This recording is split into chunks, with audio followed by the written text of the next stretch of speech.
Nous tous avons éprouvé une sensation douloureuse. Nous tous avons éprouvé une douleur durant notre vie. Mais en réalité, nous savons exactement que la douleur est un signal d'alarme que notre organisme utilise pour nous faire comprendre que quelque chose pourrait l'endommager, qu'il y a quelque chose potentiellement dangereux.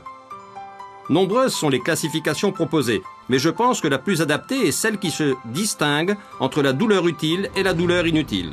La douleur utile est en général somatique, à savoir la douleur qui naît d'un dommage potentiel, d'un élément nuisible, qui entre en contact avec l'organisme.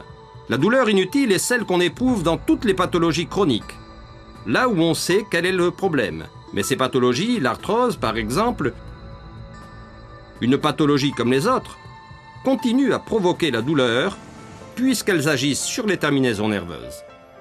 Toutefois, l'utilisation de médicaments antidouleurs nous donne une troisième classification de la douleur, celle qui distingue entre douleur aiguë et douleur chronique.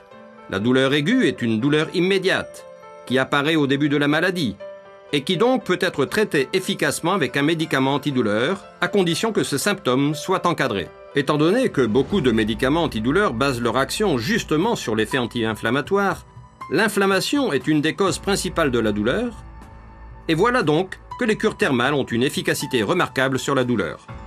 En tenant compte uniquement de l'effet anti-inflammatoire des cures thermales, par exemple de la zone d'Abano et de Montegrotto, nous pouvons nous rendre compte que ces thérapies, ces eaux thermales, ont un effet anti-inflammatoire reconnu et certifié, et que dès leur première action sur l'inflammation, celle-ci aura tendance à diminuer la douleur, surtout dans les cas de douleurs chroniques, de douleurs arthrosiques, de douleurs arthro-rhumatismales, qui ont une origine précise et bien connue.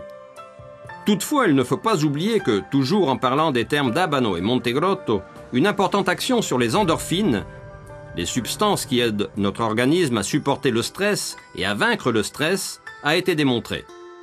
La douleur est une source de stress. Les endorphines contre le stress réduisent la douleur et donc ceci est aussi une deuxième action positive des cures thermales.